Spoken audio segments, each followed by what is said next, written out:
Hello, everyone. Welcome to Hyperspace on the Dark Matter Radio Network. I'm your host, Solaris BlueRaven. I want to thank everybody for tuning in this evening, and a special thank you to webmaster and producer Keith Rowland. And my special guest this evening is Judy Beebe. And after a rocky start physically and a diabetic coma at the age of 3, Judy was taken to an alternative healer who used chiropractic, nutritional, and radionic treatments to heal her body. Her name was Margaret McKinnon, and she was special for more than her chiropractic work. She was very involved in the early UFO movement. Through Dr. Mac, as she was affectionately called, Judy was privileged to meet the UFO greats. She calls them the three Georges: George Adamski, George Hunt-Williamson, and George Van Tassel. She also met the visitor from Venus, Valiant Thor. Judy's background is medicine, and with over a 40-year career in this realm, she undertook some of the mysterious spiritual truth about the human body. It was during this time that she had a very significant out-of-body experience in December of 1994. This experience took her throughout the cosmos and gave her the spiritual gift of the interpretation of symbols. It was ultimately out of that OBE that she was visited by Nikola Tesla, who gave her a new energy for the planet. Judy calls this energy GEM energy, which stands for the Golden Energy Machine. It has been proven by independent experts, and Judy is working very hard to get this out to the world. Our world is in crisis, and GEM energy can neutralize what we have done to our planet, provide us with a safe and clean energy source, and also heal our minds, bodies, and spirits. And you may read more about this amazing energy and the adventure she has been on for over 20 years in the Hydrogen Cipher, which is available on Amazon.com. And Judy has over 20 books up on Amazon, which deal with all the information she has brought in from the other side. Her websites are judybeebe.com and omegacellenergy.com. And please welcome Judy to the show this evening. Hi, Judy. Hi. How are you, Solaris? I'm doing great. And thank you for joining us tonight. It's my pleasure. Yeah, it's wonderful to hear from you, and I'm so excited to get into your work and your research and your products in general. And I wanted to touch base a little bit about, just kind of reflect on what went on with you as a child, and if you can just kind of elaborate a little bit about your coma, and what experiences did you have during that? Do you remember? Basically, my grandfather was diabetic, and he gave himself injections 3 times a day, and I can still remember as a small child watching him, and he would grimace, and at 3 years of age, like I told you, I was in a coma, and my mother was panicked, and she called down to my grandparents' house, and my grandfather said, "Don't take her to traditional medicine, take her to this Dr. McKinnon. I've heard wonderful things that she's doing, and start there and see if we can work through it that way. I would never want my grandchild to have to take these injections like he was." And so that's where it all started, and I walked out of her place after the first treatment, and what she used was radionics machines, which are scalar waves. And I didn't know that until I was doing all this research on the stuff that had been brought in by me. So radionics machines are very close to what Tesla was doing, only not strong. And they can diagnose. Hers was huge. It was like 5 feet by 5 feet, and it had dials going everywhere where you would take a metal wand and put it over your pancreas, and she knew what frequency that should be operating at, and if it was lower or higher, she knew that there was trouble there. And she would do that with all the organs in your body. I'd sit there for hours as a little child with this thing all over me. It was really strange. And then from there, she would put you on the smaller radio broadcast of scalar waves that would, she'd put metal plates, and hook them up to this little machine, and it would send vibrations and frequency to the ailing parts that were in your body. I saw people walk in who were blind and walked out seeing. She was amazing, absolutely amazing. And she, like I said, was very involved in the UFO community, and all of those gentlemen were around when I was young, and there was a gentleman who was part of the White Brotherhood. His name was Mr. Krebs, and he scared the bejesus out of me. And he was so intense, and his energy was so strong that it was just terrifying to a little child. But and she had crystals everywhere, and so that was really my introduction into metaphysics, more or less. And then the really interesting part of this whole thing was when I was about 5, she, like I said, was involved in the UFO thing, and she would be standing in the doorway talking to my mother and I as I was getting a treatment, and the hair on her arms would stand up, and she would show it to us. The hair on her on her arm would stand straight up, and it would be waving, and she'd say, "They're here." And that was my clue. I'd say, "Undo me," and out the door I would go, and there would be this stuff we called angel hair, because it looked like the angel hair you used to put on a tree, the glass stuff. Mm-hmm. That's what it looked like. But the minute you touched it, it dissolved. And she lived in a neighborhood. She lived in an old 2-story Victorian home with that has the porch that goes all the way around, and a beautiful place, actually. And but on either side of her and around her were other homes, and that angel hair would not be on anyone else's home, only on the bushes and shrubs around her house. And so that was my game. At 5 years of age, I was walking around and making angel hair disappear. Wow, that's fascinating. I know, and I've heard a couple of people who've told me they've heard of that before. They've never seen it, but they've heard of it. And I think it was because, this is just me thinking about it, but it was at a time where they kind of had to be cloaked, it was not a time where they could be as free in showing themselves as they are now. And I think maybe that might have been a cloaking kind of thing they were using that would fall down, and that's interesting. Produce that stuff. I don't know. Right. Did it have a vibration to it when you touched it? Did it have a certain frequency to it? I don't know. I was 5 years old. Yeah. I don't remember because I wasn't thinking in terms of, hey, I wonder, I should have saved some of this for down the road, yeah.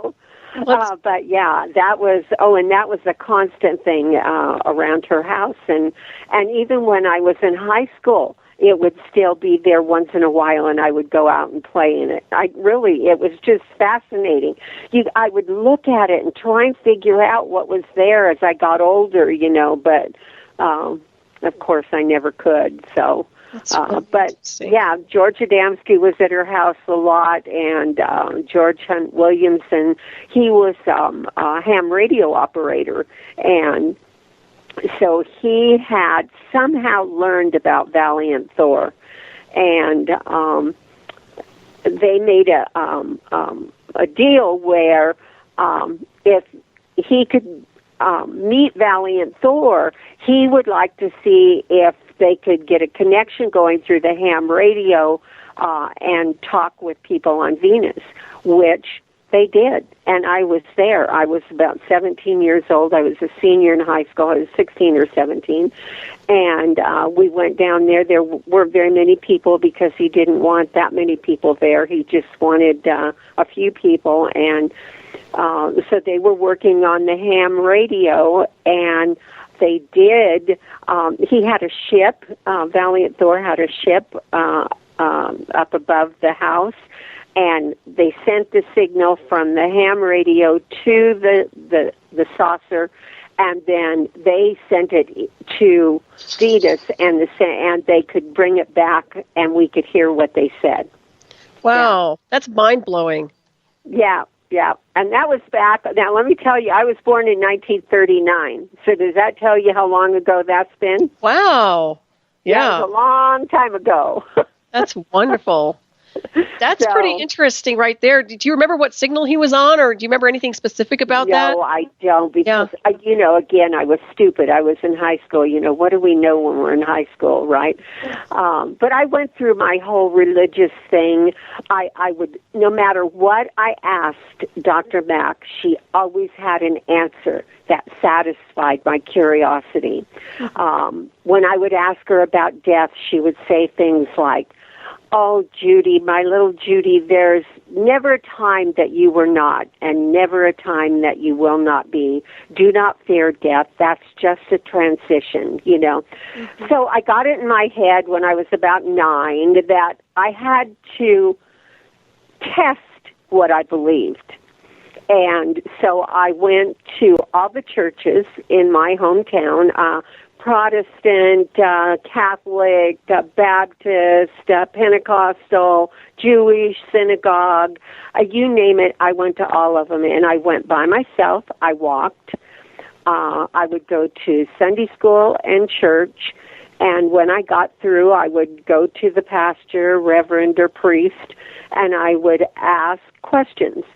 And, it got to the point that they tried to hide from me. Because they couldn't answer the questions I was asking. And so finally, about 2 years later, and I didn't just go to these churches once. I went quite regularly. And one Sunday I was in bed, and my mother said, Judy, it's late. Aren't you going to go to church? And I said, nope. And she says, why not? I said, I don't need to go anymore. And she laughed. I could hear her laughing in the kitchen. She couldn't stop laughing. Yeah, it was cute. Well, you're probably very, very switched on as a child. It certainly sounds that way. Yeah, well, I was just taught the beauty of the universe. My mother would sit outside with me for hours and talk about the universe and the stars and that there's life out there and to never be afraid of things that come to me. And it was also during this time that I used to hear the voice. I would wake up in the morning as a child, and this voice would, just at that point where you're between sleeping and awake, mm-hmm. and the voice would say, "Awaken, sweet spirit." Oh, and nice. I would run to my mother and I'd say, Mommy, I heard the voice. And she'd say, I know, sweetheart, that voice is just for you, And so that was my childhood. It was pretty magical. Yes, I was going to say it's totally magical. And it sounds obviously that you're very clairvoyant and telepathic. Is that pretty much correct? Yeah. I don't use those. I guess I don't use those words for it. I'm connected because I opened the 12 gateways in my spine, mm-hmm. and that was after my out-of-body experience. But what happens when you do that is all those centers, those electrical centers, are opened and pure, and nothing harmful can ever come in. And when you want an answer, it's God answering, God in all his many forms. It's highly evolved beings giving you the answer. When I was writing my first book after my out-of-body experience, it was called The Understanding Heart. And as I was writing that book, it was the angels, the angelic realm, the seraphim and Elohim, who were writing it. They wrote the book, not me. In fact, they even gave me a channeling at the very end to be added after the last chapter. The first 3 books were all influenced by the angelic realm. That's so beautiful. Yeah, and let's talk a little bit about that out-of-body experience. So what created that? What created it? Right. Well, I can tell you. I was sitting... well, first of all, I have to tell you the negative part of it. I was working on a medical project for a medical publisher because I was a medical author, and I was really, really busy, but it was about Christmas time, and about 2 weeks before Christmas, and I invited some spiritual friends over, And I made all this, a nice table full of hot spiced apple cider, and there were good things to eat. And we were going to tone. And there were about, I guess, 7 or 8 of us. And we were talking before we ever did the toning, and one of the guys said something about someone's dark side. And all of a sudden, I could feel this vibration inside of me. And that felt wrong. It really felt wrong. It's like big X, Right. And I went, I don't have a dark side. And, of course, he laughed at me. He said, everybody has a dark side. But, Solaris, I knew I didn't have a dark side. I can't tell you how deep that knowing was. And it really bothered me. And so we had a nice night, but for days after that, I was really struggling with that. And so I had some more free time, so I went out. It was winter time. It was like close to the 20th of September, because my out-of-body experience happened December 21st, the night of the winter solstice of 1994. So it was a few days before that. I went out, about 3 days before. I went out to sit by the Swan River, and it was sunny. There was a little bit of snow on the ground, but not really much of anything. I took a chair out with me, and I just sat out there, and all of a sudden, Solaris, I could feel myself in the trees. The ducks were flying. They would land on the river, and they'd float down beyond me, and then they would fly up in the air and come back up and float back down. And I was watching them, and I was becoming a part of all of that. And the trees were talking to me, and the water was talking to me. And all of a sudden, this wave of joy just started coming in. It was almost painful. It was so joyful. And I shouted out loud, "The Father and I are one," very loud. I shouted it. And the minute I did, that joy just became so intense. I started laughing. I couldn't stop laughing. And so I went inside, and that joy for 3 days kept getting more intense and more intense. And then on the night of the winter solstice, about 10 o'clock at night, I went outside and sat on a bench on the deck and was looking at the stars. And I just felt compelled once again to shout out, "The Father and I are one." And when I did, I was taken out of my body, and I was turning somersaults. I looked down. I could see the house and the river and all the trees and everything. And I just started turning somersaults in space. I mean, I was just ecstatic. And then I just hung there for a while, and nothing happened. And I could hear this expansion and contraction, and I'm thinking, my mind says, I wonder what that sound is. And the answer was immediate in my head, and it said it's the spheres in harmony with each other. And well, that got my attention. And then all of a sudden, these robed figures, where I couldn't see their face, but it was like a monk's robe, they came forward and they were chanting something, and I don't know what it was. And then one of them came forward, and he made a mark on my forehead. And so again, inside my head, I asked, "What is that symbol?" And immediately he shows it to me, bouncing in space. It's just hanging there, and he makes it turn around, and he shows me how it all works, and then as I turned my head, I saw a light. And so what he put in my head was that symbol, and it was the symbol for heart. It's on my website, and you see it beating. And everywhere I turned, Solaris, so that light, it was like a miner's headlamp. So everywhere I turned, that light in the shape of the heart symbol was shining as well. And then they kind of faded away. And then the angels came and took me on a trip of a lifetime. I saw everything. I saw the cosmos in all its splendor. I met beings that I cannot even to this day describe to anybody. I mean, it was just amazing. Sacred moments, without a doubt. And it sounds like you went through a type of an initiation to some degree. Yeah, but I'd gone through all kinds of initiations. I lived up at Mount Shasta for a year, and I had a fire initiation up there. So I don't know that it was an initiation. I think it was an activation of what I was sent here to do. Oh, nice. Right, and those symbols are beautiful. That's what I think. Right, Yeah. I saw your symbols, and I encourage everybody to check them out on your website for certain. Now, when you work with these symbols, do you use them for yourself, self-empowerment? Is it for healing, or how do you work with the symbols in general? Basically, the language of light symbols are very, very powerful. They're powerful in that, well, let's take extraterrestrials. You know how they speak to you. You don't even know they're doing it.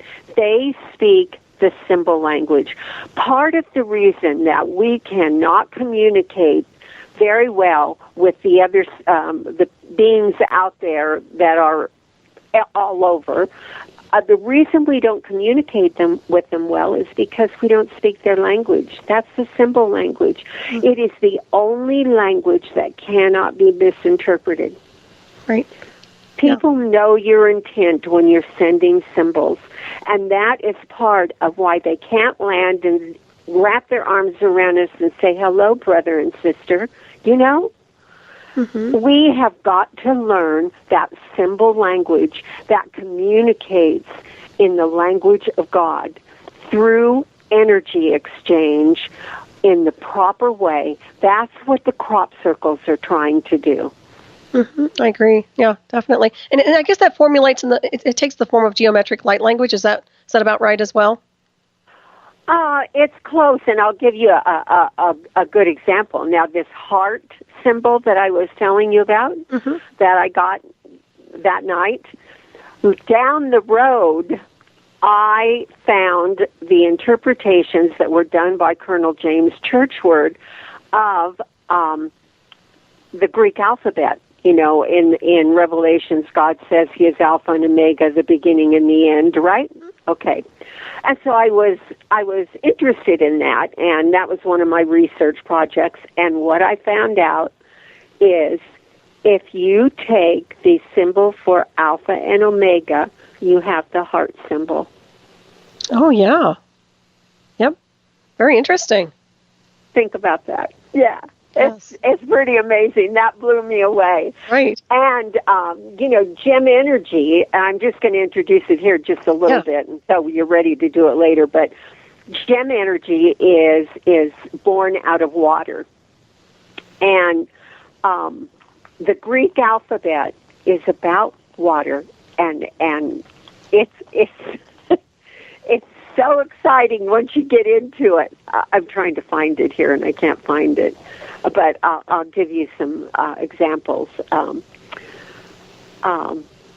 Alpha means to be broken away, and that's where we are. We're born, right? Oh gosh, I can't think. Theta. I'll give you theta because I can't think of the rest of them off my head right here. But anyway, theta, you know how people are doing theta healing? You know what theta means? To extend water. Oh, interesting. And all of those signs are like, in fact, I took them to their place in besides the Mayan calendar. I worked them together, and they literally tell the story of mankind on this planet and how it evolves spiritually, and until you get to Omega, which means their world sediments. That's planets in orbit around your central sun, and that's what the Emerald Tablets talk about and talk. He tells you that man is a sun, not S-O-N, S-U-N. Mm-hmm. And I'll tell you, Solaris, when I opened the 12th gateway, I was sitting out on the deck, and I all of a sudden had these planets going clear around my waist, and they were just circulating around and around and around, and the solar plexus area of my body was the sun. I became a sun. Oh, that's wonderful. You know, when you're talking about the gateways or the 12 gateways, are you referring to the chakra system? No, this is beyond the chakra system. Okay. The chakras are energy centers, and they truly exist.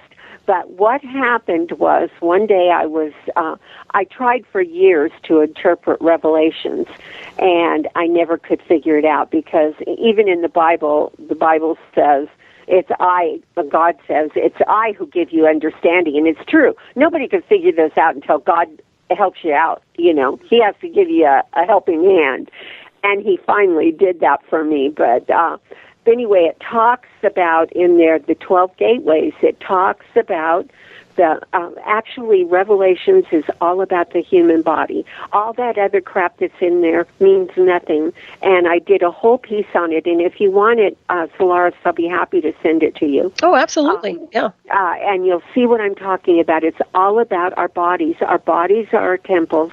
They are the house of God, and they are glorious. And anyway, it talks about these 12 gateways. So there are 3 in the east, 3 in the west, 3 gateways in the south, and 3 in the north, and of course that becomes a circle. And so I, with the help of the angels, defined every single gateway. And when Revelations talks about the abyss and Babylon, that's gateways 1 through 5, where we're ruled by our senses. And once we get beyond that, we're at gateway 6, which is ruled by Archangel Michael. And Archangel Michael will not let you by until you've given up the things of the senses.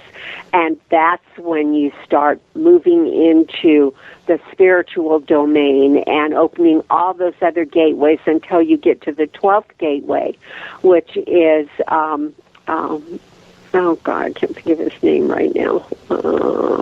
Why can't I think of it? See, I'm getting old. No, you're not.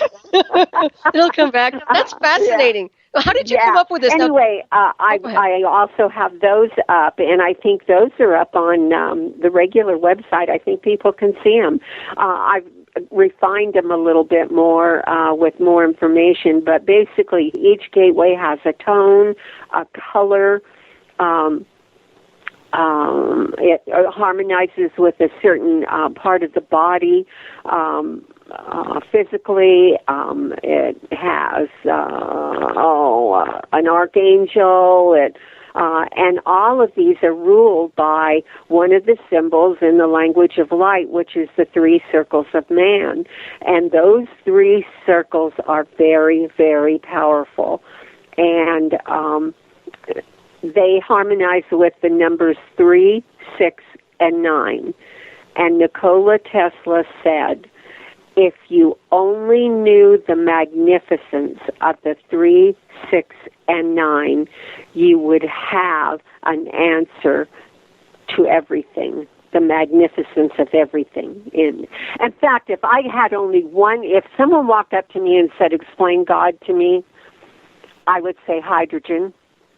Interesting.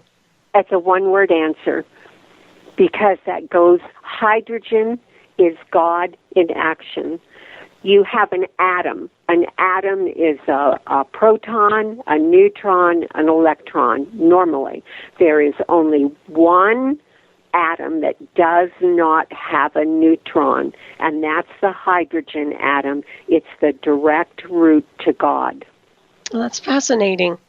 And you've also had some experiences with Nikola Tesla, right? Oh, yes.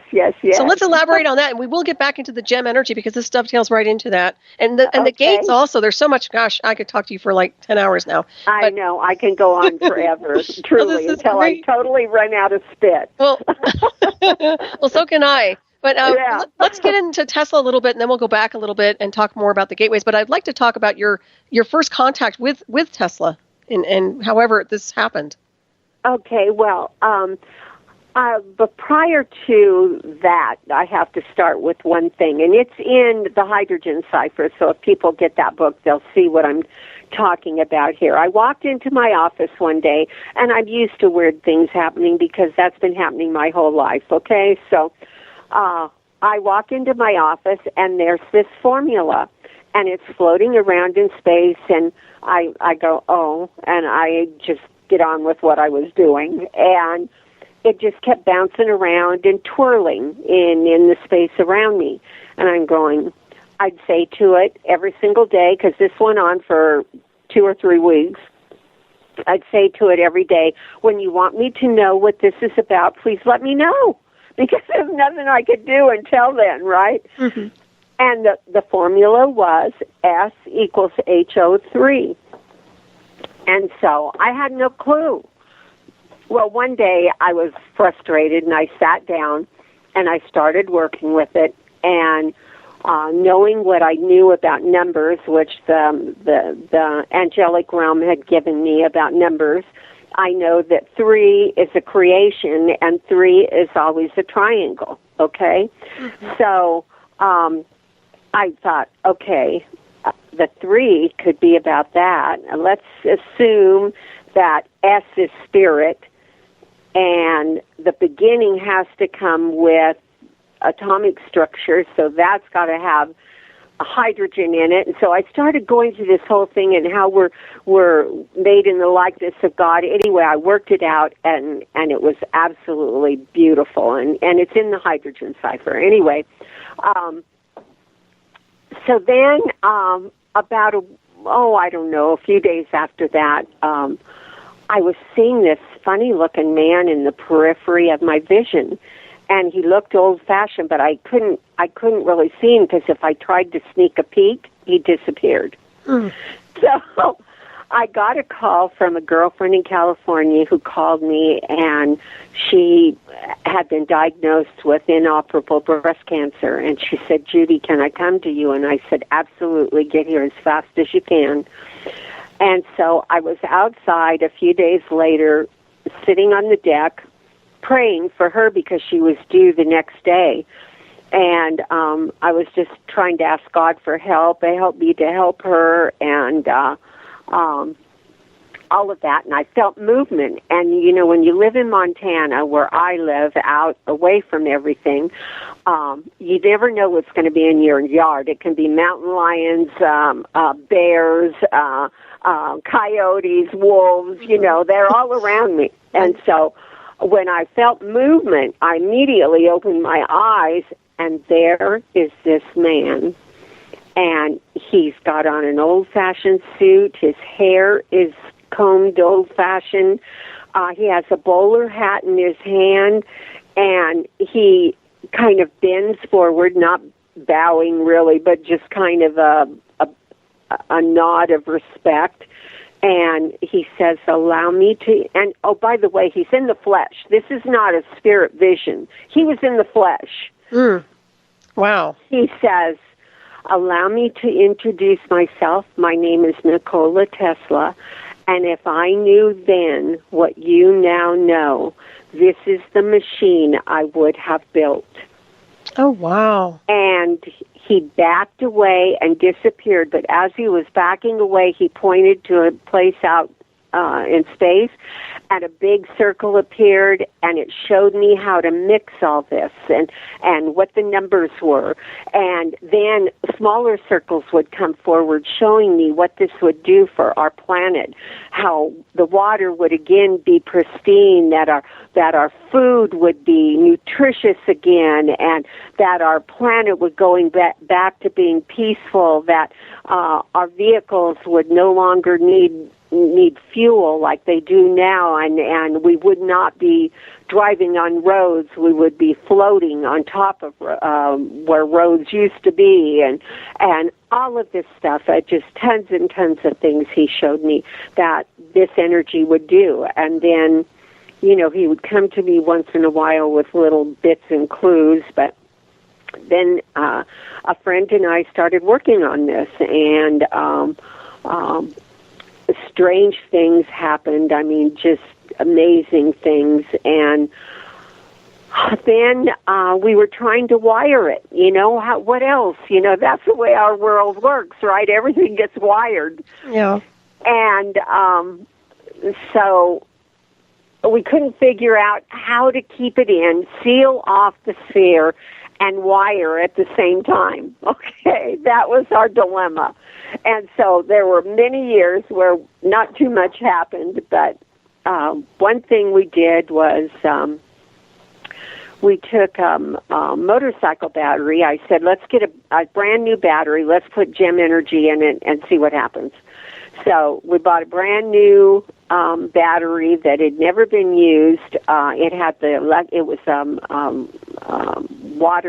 water type one where you had to flood the cells and put in electrolyte. We did not flood the cells. We did not put in the electrolyte. All we did was put gem energy in there. Mm-hmm. And immediately when he closed the tops off, he put the meter on it, and this is a 9-volt battery. We put the meter on it, and we had 7.46 volts of DC energy. We were amazed. We had no idea. And then what happened is we realized that we had 11 volts of AC energy. Now, that's impossible. That really is impossible. Right. And so I put it up on the Omega Cell site, and a guy called me and said that they were battery experts and they would like to test this. And so we went through the paperwork and the whole thing, and I'm getting my numbers here for you. It'll blow you away.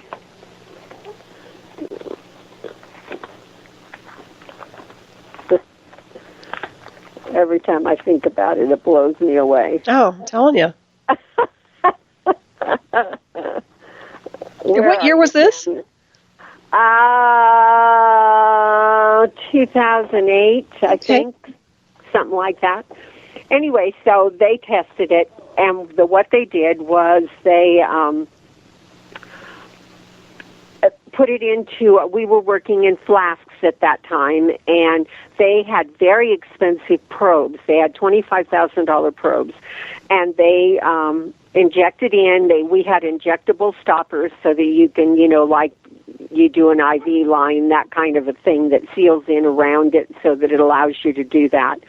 And they did 3 probes, and they just dangled them in there and left it. They took the probes and wired them to a battery monitoring system, and they went home. They did this about 5:30 at night or something, and they went home. And he came back the next morning early, and he called me, and he could hardly talk. He said, I don't even know how to tell you this because this can't be right. This just can't be right. They got 23 pulses, and pulses is important. He didn't call them that. He called them spikes, but they were really pulses. Remember I told you that expansion and contraction I heard out in space? Mm-hmm. They got 560 to 620 kilojoules each, which he says if you take that out, Judy, it's 1.558888999 kilowatts per second. Oh, wow. That's thousands of watts per second. Awesome. That's pretty darn cool. That kept us going, and of course, and then again, we were trying to figure out how to wire it, okay? And this took a lot of time. Well, Tesla came back. One night I'm in bed, and I feel movement again, and I sit up in bed, and there he is, and he's mad as a hornet. I mean, his face was screwed up. He was just mad. And he says, he just almost screamed it. He said, "Enough! This is wireless." And he disappeared again. And I'm going, oh, crap. What do I do with that? Well, that's great. And then there is a famous saying by him that is about wireless that now makes a whole lot of sense. He said, when the world has true wireless connection around the globe, the world will become a huge brain. Very true. Actions will happen, interactively. Now, that's not the exact quote. I can't find it right now, but anyway. Again, I can't find things when I want them. That's my nature. Oh, that's okay, but you'll find them when you need to. It's interesting. Yeah, this is an incredible gift. What a gift you were given. And the you can say that, but I can't tell you how many times I walked up and down my huge long driveway and cussed at God and told him, "I don't want it. Take it back." Oh, my goodness. But you have this beautiful, now, if people access your website, they can actually see the gem energy. What is it, an orb? How would you call it? Yeah, it's a sphere. We call them a sphere. They're 3-inch round glass. They're hand-blown glass, and that allows us to inject, or literally we create a vacuum and pull the energy into the sphere, and then we take a torch and we torch and clamp the stem, and there is a stem on them because there has to be, or we couldn't get it in there. And then we clamp it, and so what you have literally in there is talked about in the Apocryphon of John. They talk about the pronoia, the pleroma, and all of a sudden I can't think of that either. Hang on just a second, because this is really important. I have to get this to you. And I suspect this is on your website as well, right? Yeah, probably. Okay. I think I read about it, actually. If memory serves. It's the epinoia, the pronoia, and the pleroma. The epinoia is the earth and its oxygen environment, and then the pronoia is the matrix of all.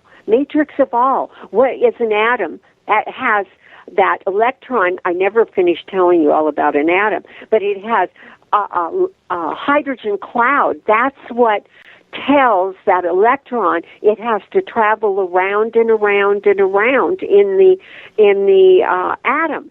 So at the heart of an atom and the heart of all matter, you, me, trees, ducks, dogs, you name it, you have hydrogen at your core. Mm-hmm. That's what allows you to manifest. There would be nothing here if there was not hydrogen. Mm-hmm. Hydrogen is the beginning of everything. So it says that the pronoia is the matrix of all, and that's the hydrogen, which is out in the cosmos, which becomes a plasma because it's mostly hydrogen and it mixes with other gases, and that makes for 99.99% a plasma out in all around, in between all the planets and everywhere. Mm-hmm. That's what's out there is 99.99% plasma. And that's what gem energy is. We finally found out what it was. It is a plasma that gets transformed into a very powerful scalar wave, a biological scalar wave that by what the frequency is in gem energy. And this was another amazing thing that happened. We had no idea. In all of our testing, it was 15 to 23 kilohertz was the frequency. Well, when Battery Research did it because they had more expensive equipment and stuff, it was 20 to 23 kilohertz. You know what that is? That's the frequency of gold. Gold transforms this into a powerful scalar conductor. That's fascinating. Yeah, just fascinating. My goodness. And so this was all connected in with the Tesla encounter? Yes, and he was mad about the wireless thing. And so right now we have an engineer who's working on it. He's managed to, in these little 3-inch spheres, he's managed to find 240 watts. What's the other word? I can't think. Anyway, he's found energy in it. But now it's a matter of building the transceiver. So all we're going to need, think about this. Solaris, this is so brilliant. God is so smart, isn't he? Mm-hmm. Let's take a lamp, for instance. And we have one sphere in our home, let's say. A 6-inch sphere is probably all we're going to need. A 6-inch sphere with gem energy in it, and it's in a safe place, maybe hanging from the ceiling, who knows. And that will power everything in your home. But let me tell you how, by doing a simple example. That sphere, our spheres, even these 3-inch spheres, are producing a powerful scalar wave that goes around the planet. Nothing stops scalar waves. Mm-hmm. They go clear around the planet. That's why when we get enough of these spheres out, we will be able to make the difference, and we'll take back our planet for good, okay? Mm-hmm. But so we have a lamp, and we want to run the lamp, and we have the big sphere that's producing these waves. Let's say we cut the cord, and on the end of the cord we put a transceiver, and it will receive that power, that energy to run the lamp from the sphere. And that sphere would be able to run 1 million different things. Awesome. Amazing. I mean, it's mind-boggling. But I'm not an electronics person, and so we're stuck here until we can get people with not a traditional mind. You can't think in the same way. That's how Tesla ran his Pierce Arrow automobile and why he was building the Warden Cliff Tower. And that's why he said to me, if I knew then what you now know, he wouldn't have built the Warden Cliff Tower. He would have done this.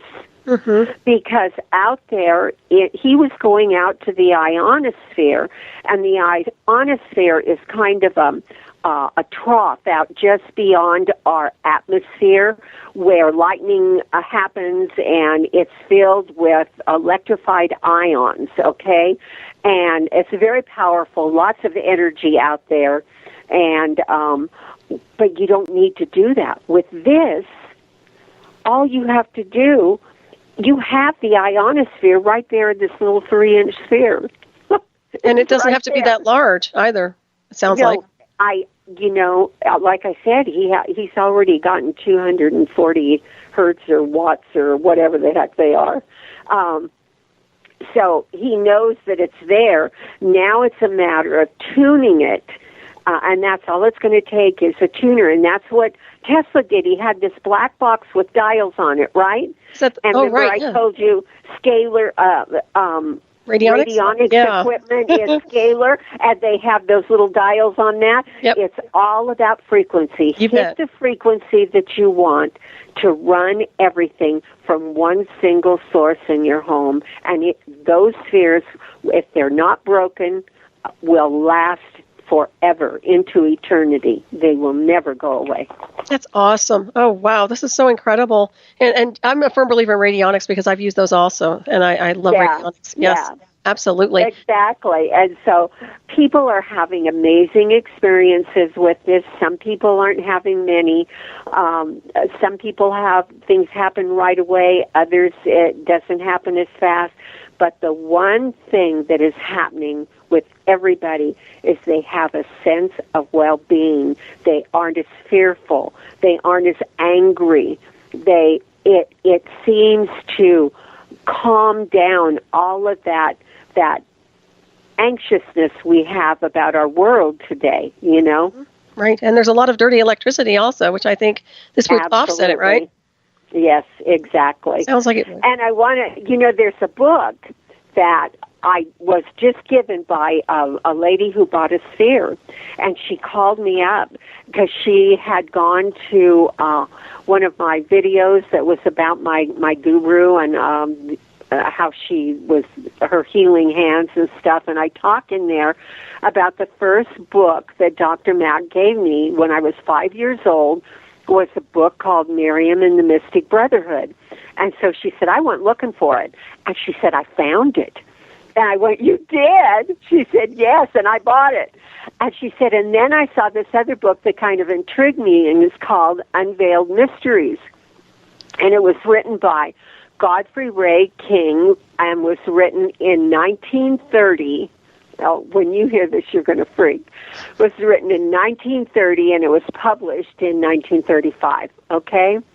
And this comes right out of this book. When I looked at it, I could not believe it. I really could not. You have to give me a minute here. I'm trying to get to it. Okay. Just give me 2 seconds here. Okay, fine. It starts here, right here. He's talking about this man was visited by Saint Germain, and Saint Germain gave him all kinds of stuff, and he really passed and ascended at his death. He's really a very spiritual man, and has written some beautiful stuff. But this took my breath away, and it took this gal's breath away, and she said, Judy, you have to get this book. I said, okay. He's describing something, and he says, about 12 feet in front of me stood a block of snow-white onyx, 3 feet high and 16 inches square. On this rested a crystal sphere filled with a ceaselessly moving, colorless light in which were points of radiance darting to and fro. The sphere continually sent forth rays of prismatic colors to a distance of about 6 inches. It seemed made of living substance, so constantly did it scintillate. The radiance from this gorgeous sphere filled the entire chamber, producing a sensation of electronic energy no words can convey. And then it goes on and it says, wow. The electronic force with which my garments are charged is of a higher, finer electricity than that known in your physical world. Someday, even your men of science will stumble upon it and realize it has always existed in the atmosphere, but they have not known how to direct and control it for the service of mankind. It is much more easily directed by the mind than by physical apparatus of any kind. Yet it can be drawn and controlled through mechanical means. That which the entire world knows as electricity is but a crude form of the great spiritual energy of life. It exists throughout creation. The one word comes out again, hydrogen. Oh, there's more, but I just give you those two. That's incredible. And what's the name of that book again? It's called Unveiled Mysteries by Godfrey Ray King. And I got it on Amazon, and I think it was like 99 cents or something. Wow, incredible. 1930. Yeah, written my in goodness. 1930 and published in 1935. That's before I was born. Solaris. Something's older than me. Oh, you're an ancient soul anyway. But you know what's interesting about that? It seems to me like a lot of really wonderful books were written a long time ago. Yeah. Yeah, that's for sure. I mean, I have a ton of them, but they're all packed away out in my barn. Now, what I want to do now is I want to give you a message that came in from Valiant Thor. Okay. Because, I met Valiant Thor through my doctor. He was there at that night. I told you about it. And he came over to me, and he took my hand, and he held it, and he looked me in the eyes, very serious, and he was a beautiful man, by the way, very beautiful. And he looks me in the eye, and he says, "You lived there, because we were dealing with Venus, right? And he's from Venus. And he says, you lived there, And so after we got the first few little bit of spheres out, I don't remember how many, but he comes in and he says, this was July of last year. He says, this is a great beginning that you have set in motion. I remember you as a young child, so curious, so responsive to spirit, and with your mission right over your head and lighted for all to see. I remember meeting you and extending my hand and heart to you. You have ever been in our hearts with a longing to help you, but powerless to do so. Without our help, you have unraveled the truth and exposed it to thousands of people who are responding to your message. Our energies are tied up with yours, as you were once a Venusian, and a powerful one at that. Your service took you from us, but your mission is saluted by all Venusians, for you will save your planet from a fate that cannot be tolerated in this region of the cosmos. I remember a little girl playing in angel hair with a mischievous light in her eye and the weight of the world on her shoulders. Had you known what you were expected to do, you would never have accomplished what you have. Keep going, for you are changing Earth's outcome with every sphere that is placed. The people who have these spheres do not truly know how important they are, but they also are on a mission to save a planet that is headed for dangerous territory. We will meet again, the mischievous little girl and the commander of a starship, to continue the fight for the light and truth. All Venusians now know your name, and they carry you in their hearts, as do I. In your service, Valiant Thor. Well, that's beautiful. How beautiful is that?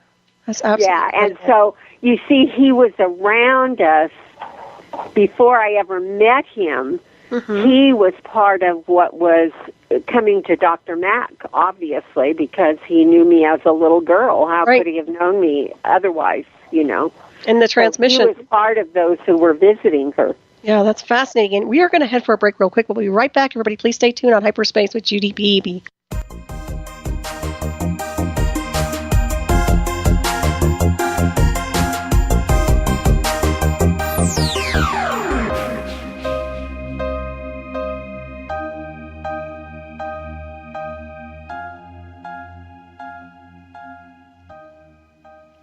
Welcome back, everybody, to Hyperspace on the Dark Matter Radio Network. I'm your host, Solaris BlueRaven, and I'm here with my very special guest, Judy Beebe. And Judy, if you can get a little bit closer to your microphone, we'd be able to hear you just a little bit better.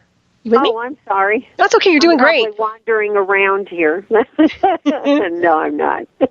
Excellent. Well, it sure is a pleasure to have you on tonight. I really appreciate this information. And, of course, thinking back on all these experiences you've had now, it sounds like you have a constant connection to the Valiant Thor, and you receive information and insight often. Is that pretty much correct?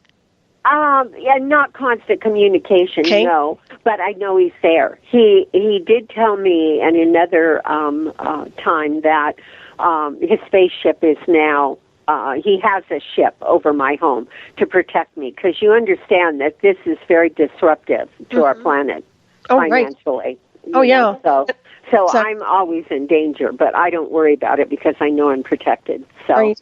I was going to ask you. Go ahead. I was just going to ask you, with all this technology you're working with and all this type of what I would call kind of free energy, do you have any problems coming from government? Have you had any issues pertaining to patents or anything like that?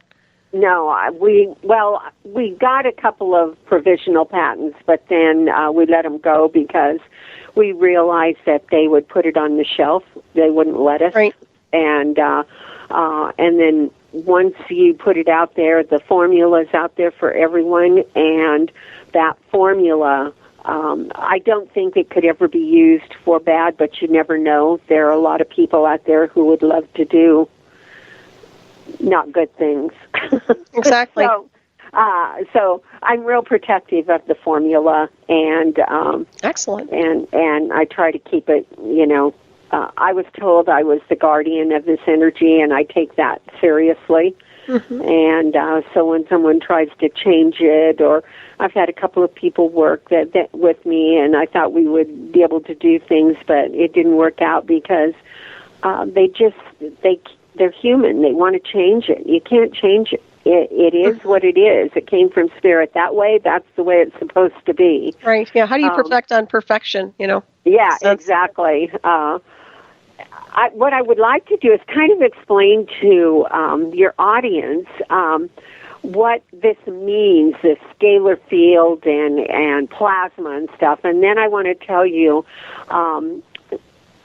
take that and tell you about George Adamski, what he says, a few things from him, Excellent. And a few things from George Van Tassel. So you see how this all ties together. It goes clear back to the beginning, because the integratron, do you know about the integratron? I'm not sure if my listeners do. In the desert at Giant Rock. Yeah, let's go ahead and dive into that a little bit. Okay, well, that was being built by George Van Tassel. But I want you to understand the scalar energy first. But that integratron was literally to produce a scalar field. That's what it was built for. I mean, I know it implicitly. Anyway, what we have is a plasma, okay? I didn't know that until just maybe 3 years ago, something like that. I knew we had something wonderful, but I didn't know what to call it. And an expert told me, what you have is a plasma. Now, we don't have a plasma that you would get, that people work on. They use noble gases, because they're non-reactive. The helium, neon, argon, krypton, xenon, those. Because they have stable isotopes. Mm-hmm. We're using a plasma made from hydrogen and oxygen and water. And this is a whole different thing. Hydrogen and oxygen are bombastic, Mm-hmm. And that's part of the reason that this formula can't be given out to just anybody, because I would be responsible for people blowing themselves up, okay? Mm-hmm. And I don't want to do that. So this plasma is made with the two most special gases that keep us alive, that keep our body informed, that the heart needs to beat and the blood needs to flow. It's the hydrogen within you. It's all knowledgeable. That in water which has hydrogen, and it has two parts of hydrogen for a reason, because water records everything that has happened on this planet from the beginning. Mm-hmm. It has a recording of everything. You have a recording. The cosmos has an etheric recording. We have an etheric and water recording inside of us.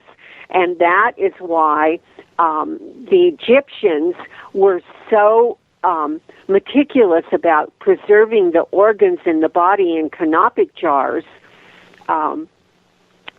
after death, because your memory's in there and you retrieve it on the other side. So the interesting thing is the canopic jar that is the human-headed canopic jar, the liver is in that canopic jar. And you know why? Because the liver stores hydrogen in your body. It stores the most hydrogen. It's called hydrogen pooling. And you burn, personally, you, me, everyone, we burn over 1 pound a day of hydrogen that is combusting with the oxygen that we breathe, and that's what gives us the energy and gives us the electrical energy for our heart to beat, and all of those processes that go on in a water background. That's happening every day and every minute in each one of us. We really are a cold fusion instrument ourselves. Mm-hmm, exactly. When you think about it. Anyway, so plasma, what we're doing is creating it with hydrogen and oxygen, which it has to be a biological scalar wave, because if it wasn't, we'd blow ourselves up, right? So a plasma really is a collection of freely moving electrons and ions. They're bouncing around. They're producing energy. They've been broken away from the atom, and they're just bouncing around and producing all kinds of energy, as much energy as you could possibly want. Okay? The way people do it now, they do it with these noble gases, and they have to use thermal heat or charge it with electricity or use a light laser to have these noble gases, when combined, turn into a plasma. Mm-hmm. And it's not the same kind of plasma we have. Gem energy is simply mixed without force and according to nature. The plasma is simply created. It's infinite energy and physical harmony. Mm-hmm. And it's a beautiful thing. Oh, yeah, absolutely. Well, what kind of effects do people have when they actually purchase one? And also, do they have to do anything special with it? Do they have to have it in a certain location, indoor, outdoor? Well, indoor, obviously, or a lot of people try to carry them around and they broke them, and I do not recommend that. These are fragile. Mm-hmm. They're very fragile, and you need to think of it as fragile. Now, you can pick it up and work with it. Talk to it, tell it, because hydrogen carries the message. Where does it carry it? It's so much faster than a prayer. A prayer is just a wish. Mm-hmm. Send your requests via hydrogen to the cosmos, and it will fill it. It has to fill it. Mm-hmm. Yeah, that's the way it works. Have you ever tried using these inside a pyramid structure? Yes, as a matter of fact, Rob Potter did that. Oh, did he? Oh, great. Yes, and he was over the moon. I really don't understand what he was telling me, but he did it, I think, a couple of times. He did it just recently in Hawaii, because he called and ordered another sphere to be sent to Hawaii, and they were going to do an experiment over there, and I haven't heard back from him yet since he's gotten home, or if he has gotten home, I'm not sure. So, Anyway, this plasma now producing a scalar field. This is what George Adamski wrote in his book, Inside the Spaceships. And he was taken by the visitors inside the spaceships. He says, they're telling him, we do not fly as you mean it. We nullify the atmosphere by a mechanical procedure. You express it as suspending gravity. In this way, we are not hindered by atmospheric interference or resistance. This is why our craft are able to make the sharp changes in direction of travel and to move at the speeds that have so mystified your airmen and your scientists. See, Einstein postulated E equals mc squared and the speed of light at 186,000 miles per second, right? Mm-hmm. There is no limitation when you're traveling in the hydrogen highway. You go at the speed of thought, right, with no resistance. And a scalar field has no resistance because you have electromagnetic energy. And what happens in this plasma that we're creating is it nullifies the electricity and the magnetism, and they stand as poles. They call it a standing wave. And they stand as poles opposite each other, and they're equal. And that allows for a completely neutral field all around it. And it will not let any energy inside of that field that is harmful. Nice. Okay? And that's what he's saying. We do not fly as you mean it. We nullify the atmosphere.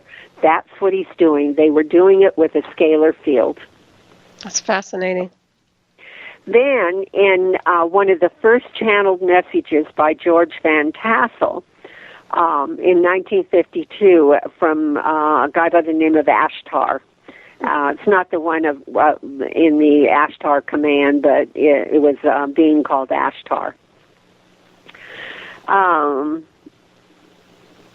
He says, "We are concerned," this is the being Ashtar talking to him, "we are concerned, however, with your attempt to explode the hydrogen element. This element is life-giving, along with 5 other elements in the air you breathe, in the water you drink, in the composition of your physical substance, hydrogen. They are destroying a life-giving element of the creative intelligence. The explosion of an atom of inert substances and that of a living substance are 2 different things. We have the formula they would like to use. It is not meant for destruction." And that's gem energy. That's beautiful and so true. It's really this is very incredible, this information that you're presenting here tonight. You talk about the hydrogen highway, that's really it, And when I think about consciousness in general, obviously an aspect and a branch or an offshoot of what we're talking about here.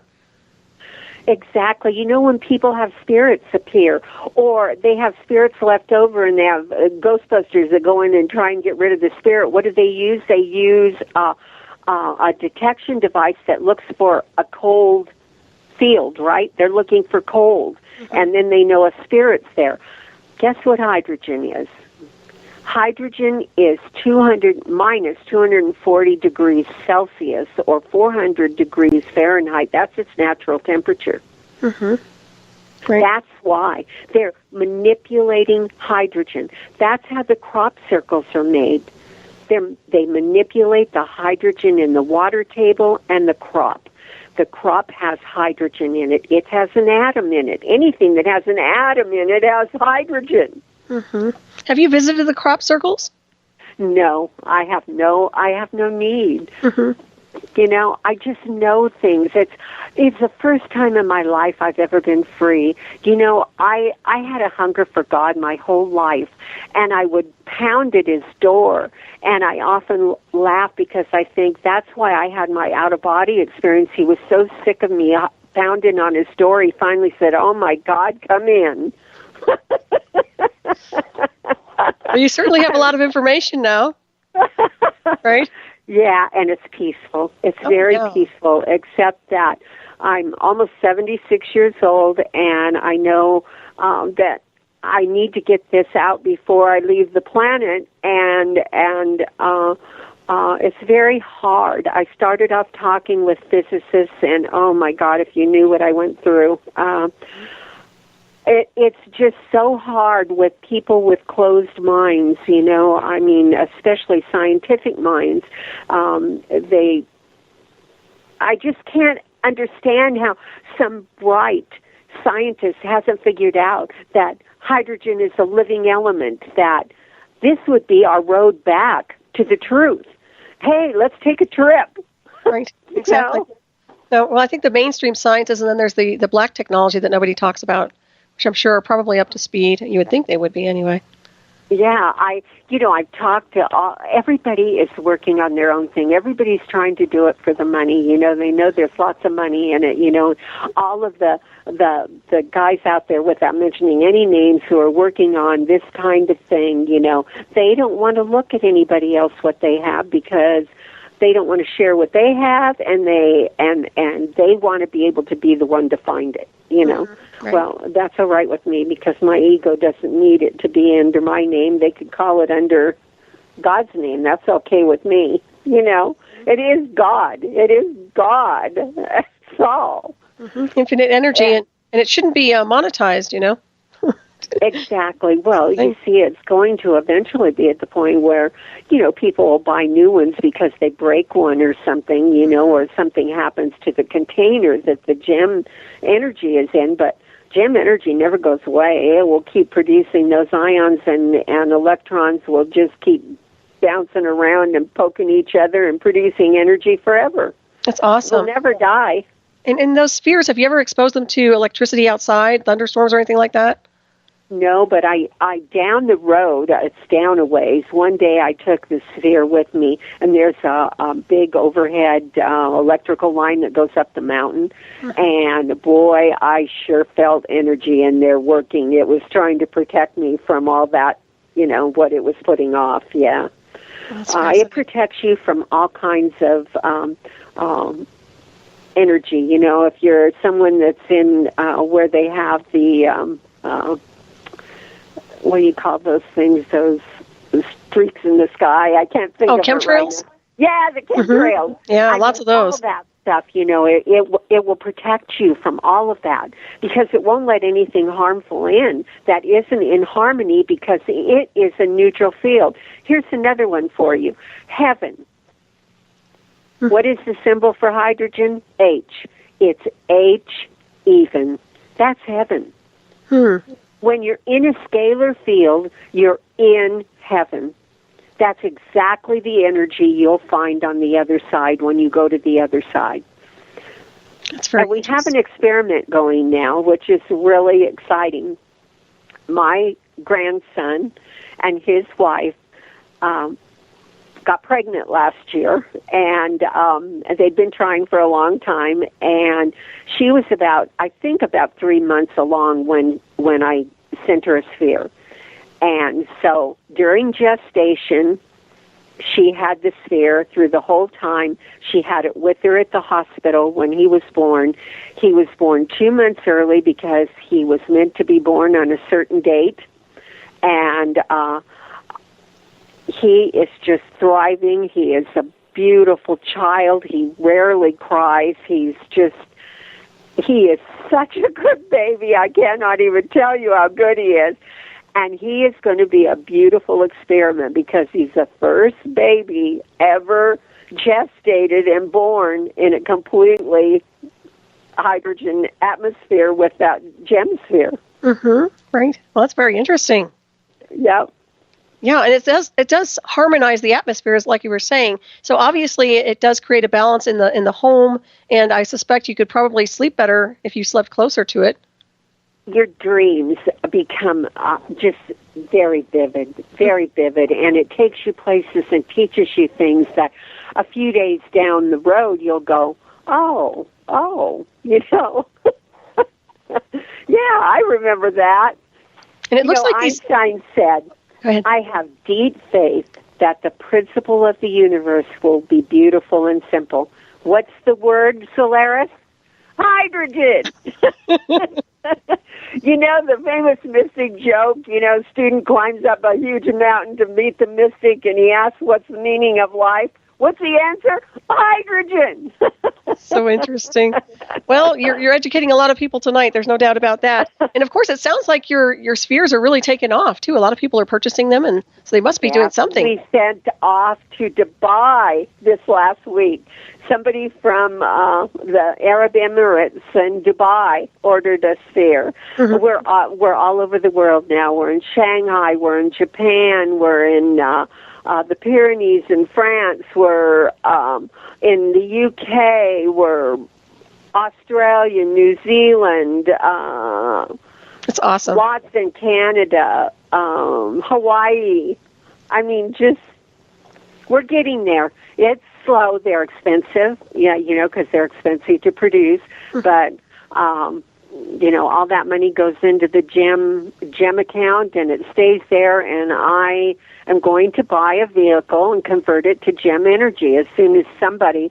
In fact, I'll put out a call out there to all those guys who would like to save the planet and have an engineering background or an electrical background and would like to have a sphere to try working to see if they could make this thing like Tesla could do if he was here by frequency and wirelessly, I would love to hear from them. Excellent. Well, I know quite a few inventors, so I'll try to send them your way.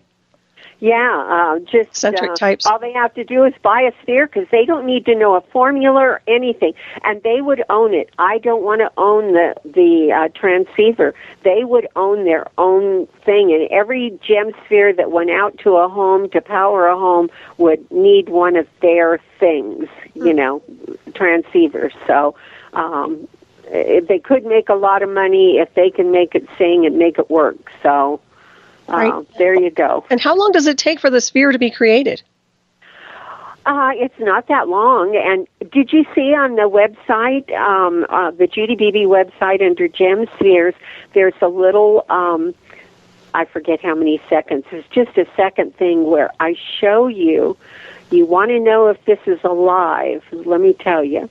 We trapped it every once in a while when we would do an injection. A little water would get trapped in the stem between where we pinched it off and the inside of the sphere. It would get trapped in there, and it sits there and it beats like a heartbeat.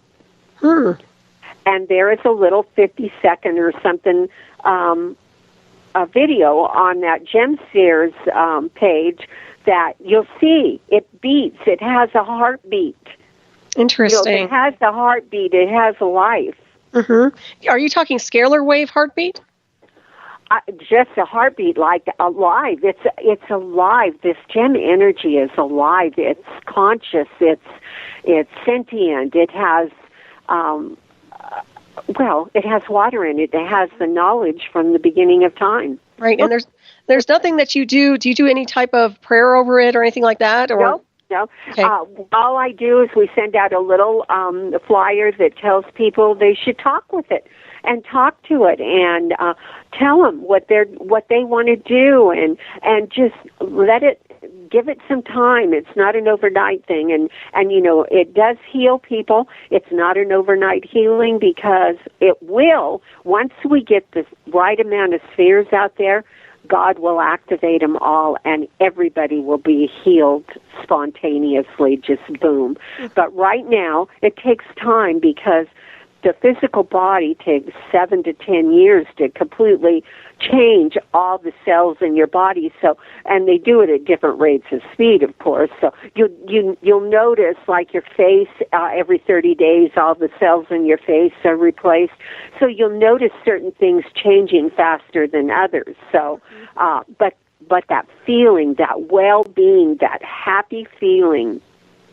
One man is an older man. He called me and he told me that he got the sphere and he has never had any kind of a spiritual, he says, I am spiritual, but he said, I've never had an experience.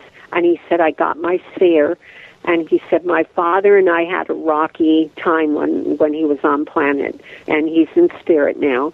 And I got my sphere, and I picked it up, and when I picked it up, my father was standing there, and we had the longest conversation and healed all of that bad energy. That's fascinating. Yeah. It's wonderful. Wow. And I take it you touch on this in your book, The Hydrogen Cipher. No, I need to do a second part to the Hydrogen Cipher about all the spheres and what people are experiencing. I really do need to do that. It really just tells the story of how I put it all together, how I worked out the puzzle. I really was just a puzzle solver because once that energy started coming in and about the energy, I was manic to figure it all out. I would be up 24 hours at a time just researching. There's nothing that I've looked at that it doesn't have this in it. The Bible, the Emerald Tablets, the Urantia book. You want to know what the Urantia book says about hydrogen? Oh, go ahead. Do you know about the Urantia book? I do, but I haven't read it. Okay, it's a famous book that was supposedly given by celestial beings through the years 1924 to 1955. This is what it says. The vast hydrogen clouds are veritable cosmic chemical laboratories harboring all phases of evolving energy and metamorphosing matter. The entire science of mathematics, the whole domain of philosophy, the highest physics or chemistry could not predict or know that the union of two gaseous hydrogen atoms with one gaseous oxygen atom would result in a new and qualitatively super additive substance. Try saying this 3 times. Liquid water. The understanding knowledge of this one physiochemical phenomenon should have prevented the development of materialistic philosophy and mechanistic cosmology. That's very interesting. They're all touching on the same topic. Yep. It's in everything. There's nothing. It's in the Quran. It talks about God created his progeny out of an elixir of water. It's in everything. Solaris, there is not a thing I've looked at that I can't find it in there. Mm-hmm. It's one of the key components. There's no doubt about that. It's very interesting how you've been decoding all of this for a very long time. I have. Yeah, you've done a great job, I must say. And I did want to reflect a little bit on the gateways again, because we kind of went into another direction. And I'm curious insofar as what your experience was. I know you had an out-of-body experience, but when you activate the gateways, are they associated? You said that was associated with Revelations? Revelations talks about it. Yeah, it does. It talks about the 12 gates. You must go through the 12 gates, and it talks about the 5 lower gates, and that's Babylon, and it goes through the whole thing. I'll send it to you. Right. And if anyone, any of your audience wants a copy of that, just send me an email, and it's judybeebe@centurytel.net. And I'll send you a copy. You don't have to buy it. It's online at Amazon, but you don't have to buy it. I'd be happy to send it to you. I think they'd be interested in that. I even went back, with knowing the Greek alphabet and the meanings of the Greek alphabet. Knowing that, I even went back and I looked at the fish, Well, I knew the fish of the early Christianity, the symbol they used to identify themselves, that fishy-looking thing is really a Vesica Pisces. They just used one side of the Vesica Pisces. But then you'll be driving along and you'll see on the back bumper of an automobile, and it'll have that fish, and it'll have IXOYE inside of it. Have you ever seen that? Mm-hmm. It stands for iota, chi, theta, upsilon, and epsilon. And I always know that you have to go deeper. You can't just look at something like that. The symbol tells a story based on the meanings of the Greek alphabet. All that, and this is what it literally means with those 5 Greek alphabets. All that lives and moves has an opening which will extend the etheric waters of the abyss, the circular place where you find the spiraling spirit whirlwind. That's what that means. Mm-hmm. It's well said. It's very beautiful. It's fascinating material. I could go on forever. And the flower of life, Drunvalo's flower of life, right? It has at the center, it has those flowers. They look like they're 6-petaled flowers, right? Mm-hmm. Well, you know what a hydrogen crystal is? It's a hexagon. It's 6-sided. That's a hexagon that is at the heart of the flower of life. Mm-hmm. Interesting patterns, huh? Yeah. That's fascinating. Yeah. It's a reflection from one point to the next. There's just nothing that you can look at that you don't see it. Once you understand that an atom, the only thing that propels that electron to move and allows us to have material manifestation is the electron cloud that is driving and informing that electron of what to do, or electrons, whichever the case may be.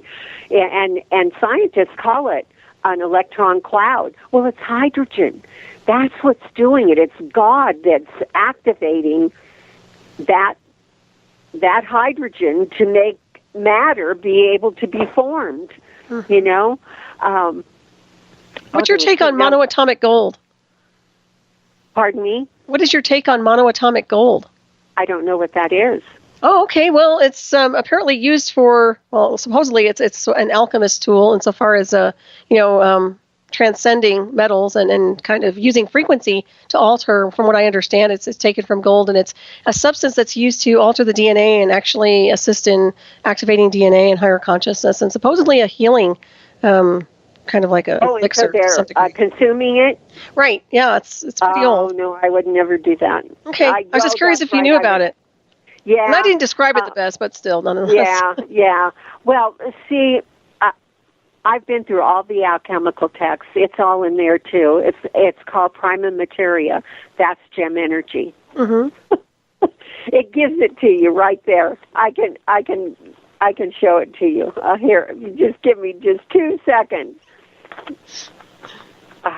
You move pretty fast through those books, by the way. Yeah. Well, I have to because my brain doesn't work otherwise. Oh, you're doing fine. I'm enjoying having you on the show tonight, so thank you for joining us. And I know the listeners are enjoying as well. So. Oh, and here's another one I want to share with you. Thank you very much, by the way. Pleasure. Well, geez, I can't find it. I get so upset when I can't find things. Anyway, where was I going? I've even forgotten where I was going. Well, we were talking about the monoatomic gold, and then it dovetailed into... and alchemy, yes. Prima materia. Where are you, prima materia? Need to bunny. Oh, that wireless quote. I found that, and I'll give it to you again from Tesla. When wireless is fully applied, the Earth will be converted into a huge brain capable of response in every one of its parts. That's what we're building with these gem spheres, is that huge brain.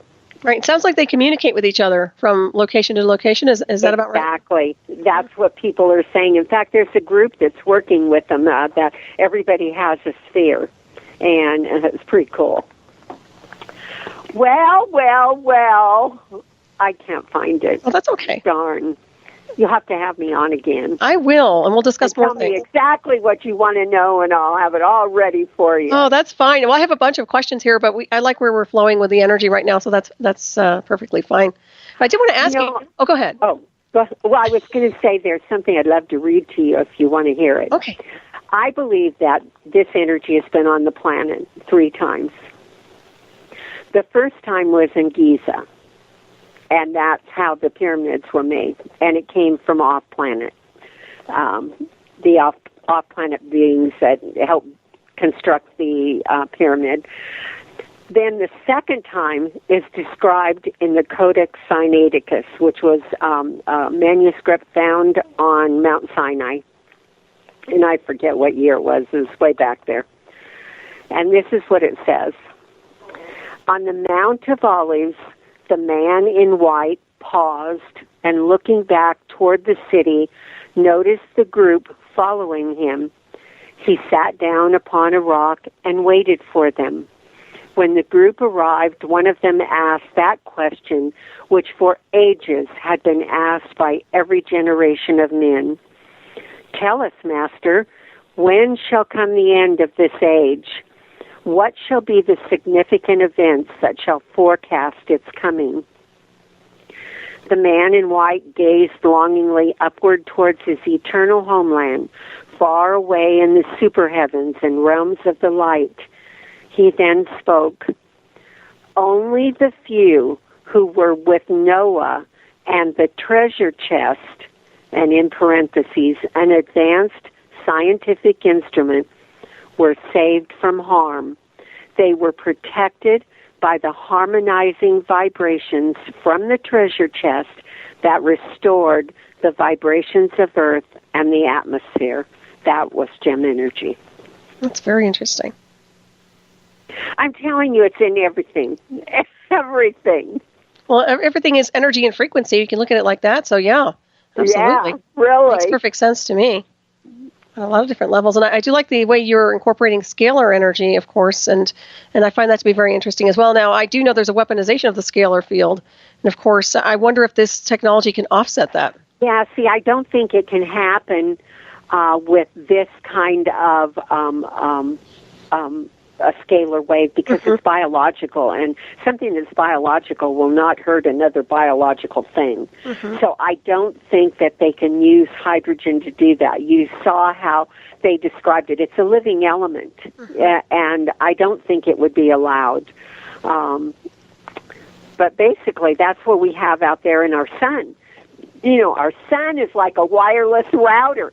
That's the when we connect ourselves back to the hydrogen highway, and we're using scalar fields for our energy needs, and no longer polluting our planet, and the waters are clear, and the food is good again, and the animals are safe, and we're safe, and people aren't killing each other, then we're going to jump hopscotch wirelessly out into the cosmos, and we will be traveling at the speed of thought with no harm in our minds anywhere, and with only the most loving of intentions, and that is when we will be shown the rest of all that we need to know.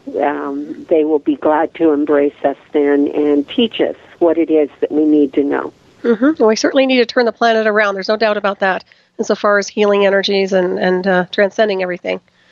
Yeah, there was an article in Scientific American just this last week that just totally blew me away about what's going on, and I have it somewhere here, but I can't find it right now anyway. Okay. It was pretty nasty about what we're doing, that so many parts per million or something of something, and that we had operated in a 200 range for eons of time, and now we're up to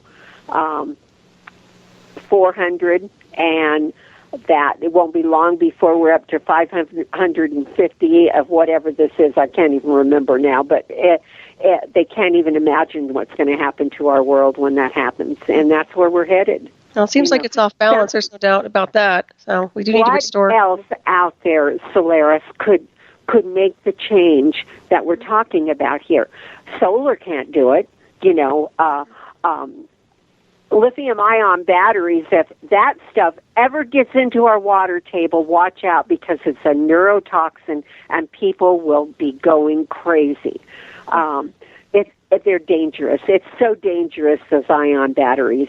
And I just could go on and on about all of that, but I try to focus on the positive and the fact that there is something out there that can make a difference.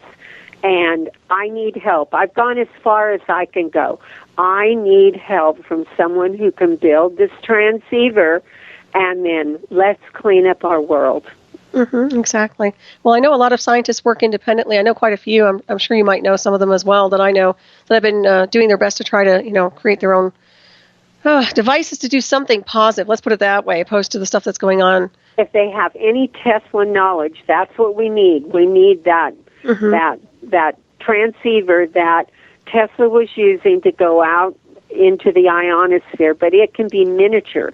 It could be smaller than a dime now with all the miniaturization, and that's all we need. And everything, refrigerators, washers, dryers, freezers, everything that we run in our homes today can be run from one sphere with just a transceiver. That's it. Yep, that's all that's necessary. No mechanics whatsoever. Nothing to break down. Now, a transceiver could go wrong, I suppose, and not need to be replaced, but how much could that be? You know? Right. Well, I think it's all about money, as we know, insofar as the way things are rolling with electricity and energy in general, and the opposition of free energy. So, but I do think that we need to turn it around and change it. Absolutely. No doubt And about there's that. just nothing out there on the horizon that can make those changes. We need to neutralize what we've done and then hopscotch real fast to the other side where we're working in positive stuff. So. Exactly. Well, it sounds like your sphere in general, just looking at the way people are responding with it, it almost sounds like it's opening up dimensional portals to some degree, or a dimensional state of consciousness where they're having these experiences. Yeah, there is someone who told me that time travel is possible. So I believe that, because time is just an emission. And quantum computers, oh my God, when we're, and of course we need to develop that before we can go out into space, because a computer that has a chip in it, and I know how it's supposed to be done, has a chip in it that is hydrogen-driven, and gem energy is powering the computer, we will have mind-to-mind communication with our computer. We will no longer need keyboards or mice or mouse or anything. Right. It will be mind-to-mind, and that's when we'll be able to build spaceships that will take us around the cosmos. And they're already, well, DARPA's worked on a lot of that technology, of course, with, brain links and all this other stuff in interface. And yeah, I can take you in a direction of that too. So there is a positive side to that. And there's also the dark side, of course, with the misuse of technology. But I like to hold the vision for the higher consciousness realm myself. Yeah. And I think that's the best way to go. What we're using are the two things created by God to create life. Oxygen on our planet. Now, you understand, on another planet, it would be hydrogen and another gas, whatever their atmosphere is. But on our planet, it's hydrogen and oxygen. And those are the life-giving elements that are needed for us on this planet. So, right. Yeah. And do you still have out-of-body experiences or no? No, I haven't had any other out-of-body experiences. I think one was enough. I was going to say, yeah. I shouldn't say that. I did have one other one where I was taken to the sun, and that was quite an interesting encounter. I'll have to tell you about that one too. Wow. Sometime.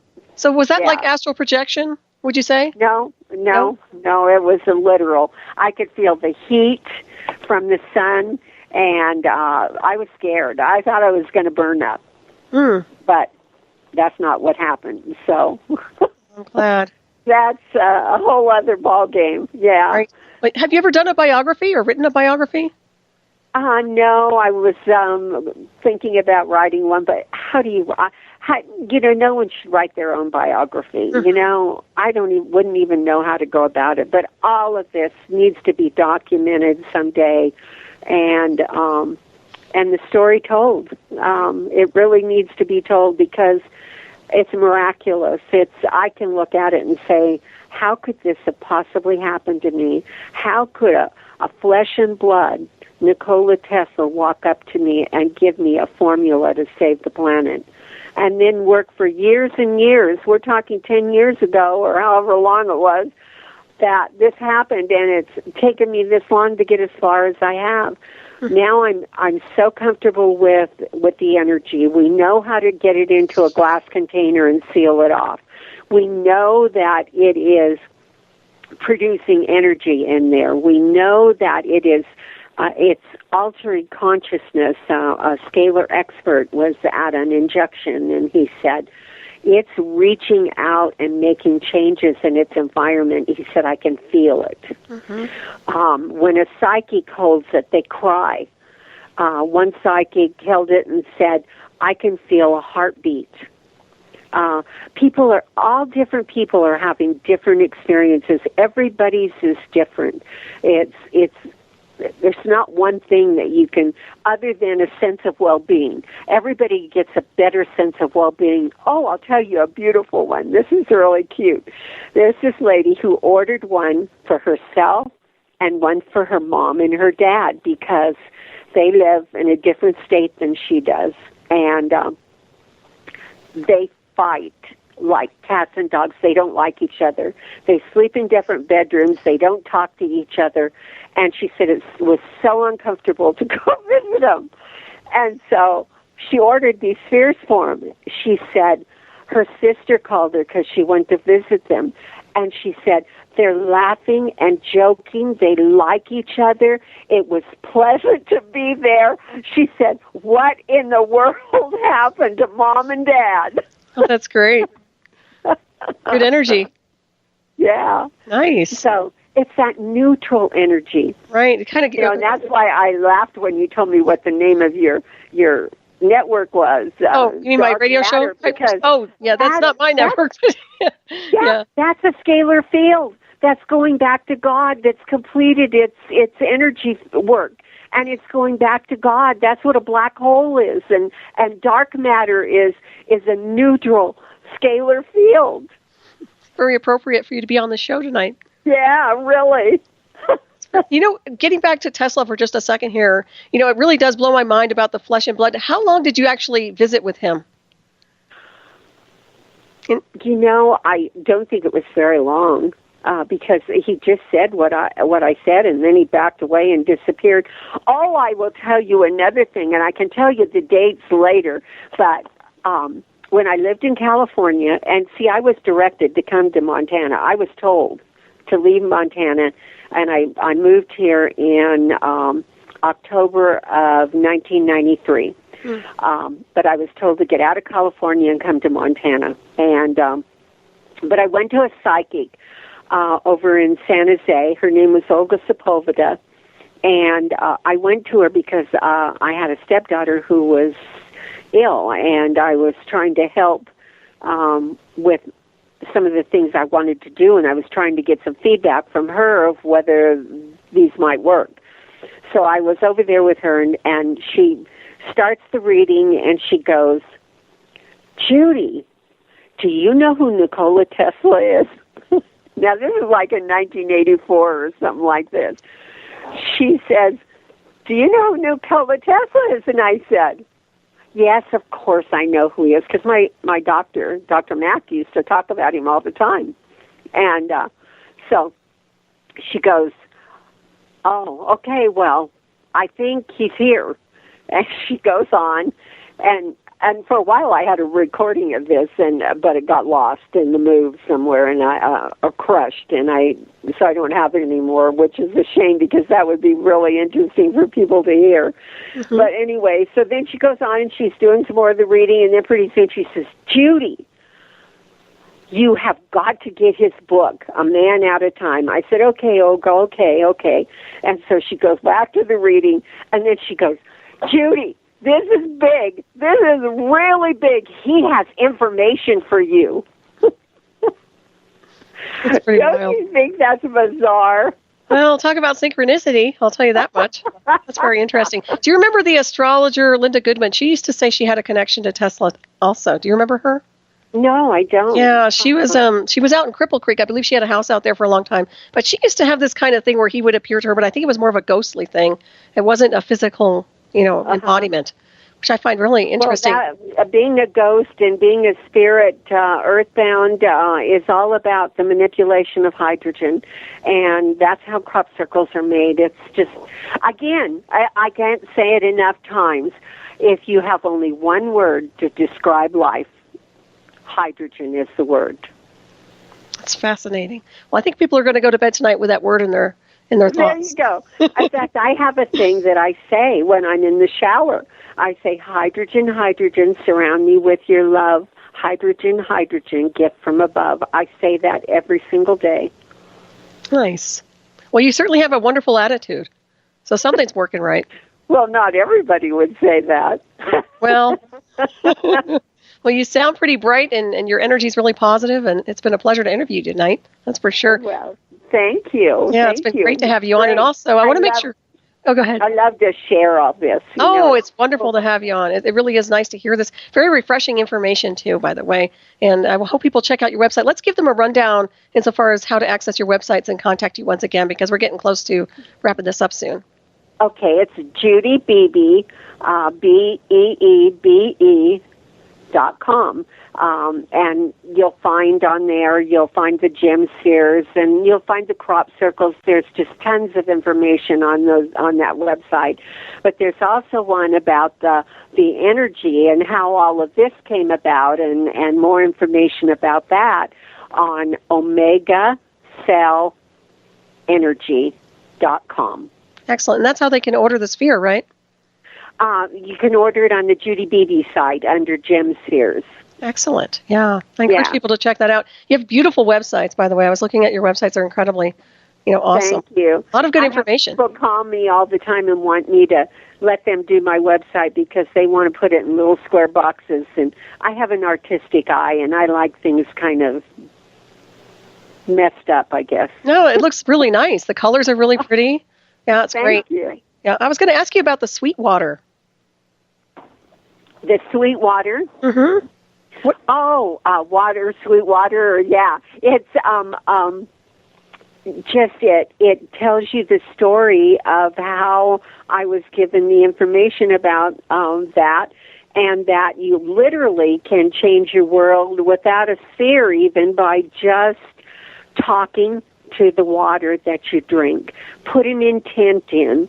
That's something else I do with my gem sphere. I have an extra one, and I put it in a canister, one of those clear plastic canisters that has a lockdown lid. Mm-hmm. I fill it full of water, and I put a gem sphere in there, and then I close the lid so that it doesn't get any of the smells or anything from the refrigerator, and put it in the refrigerator, and I drink a glass of that water every day, and it's reviving, it's nourishing to all the organs of the body.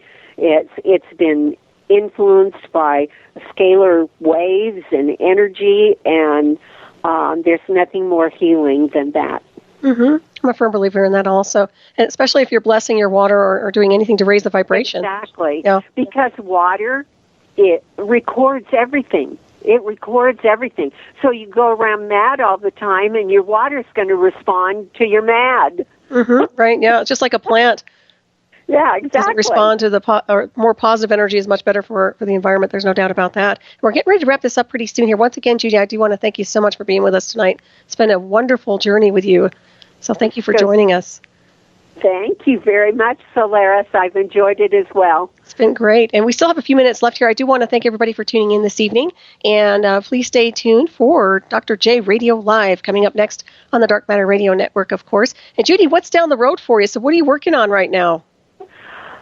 Basically, it's trying to get this transceiver done. That's the final part of the puzzle, and getting as many gem spheres out there as I can, because I was told that there's a certain number, and they won't give me the number, but once they're all around the globe, and once we get the right number, then it's going to be activated by God. And by the way, I saw that. I called it a golden web, because I saw that when I was out of body, taken out of body. I was shown, the angels pointed to the earth, and I saw a golden light speck light up, and then another golden light speck would light up, and then a line would be drawn, and there was this maze, all over the earth. And of course, I had no idea what it meant, and until these spheres started coming in, that's what they're talking about. There is a number, but I don't know what it is. I hypothesize that it might be the 147,000 in Revelations, but I don't know that. That's very interesting. It could be a lot less. Right. Who knows? Well, you never know. It only takes a few, and then all of a sudden everything starts to escalate to the next level. So that's really fascinating. That's when we'll take back our planet, Solaris. That's when we will be in charge, and all of these money-hungry, greedy people can just go away. Right. Put them in wherever they come from. Yeah, I agree with you on that one. You know, when I look back at the Valiant Thor thing, I'm wondering if Tesla's connection to you isn't through the Valiant Thor that you experienced as a child. I would not be surprised if those beings from Venus have not been orchestrating this whole thing, because he made a point to tell me I was from Venus. That so it could be that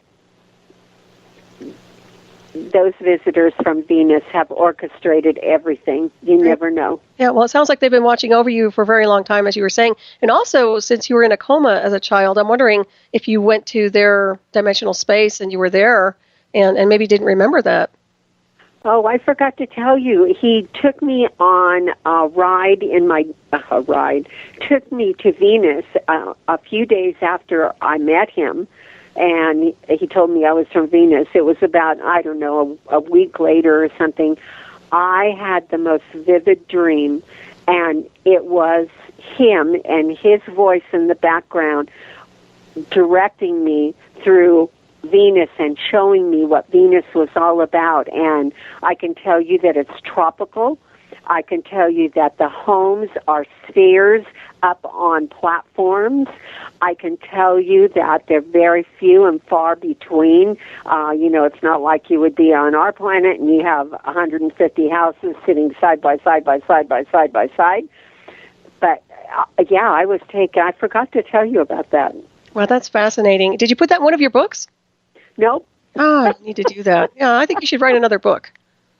Oh, sure. Let me add that to my bag of tricks. Right. I know. And also, what about public speaking? Are you going to do any public speaking lectures? I really am not comfortable. Okay. I went to California and met with experts, and I had a girlfriend, a spiritual girlfriend, who came and literally drugged me to California. Okay. And I cried the night before and said, I don't want to go. I don't want to go. And Judy, you have to go. We're out of time here right now. Okay. Thank you, everybody. Thank you, Keith. Everybody have a great week. Bye. Bye.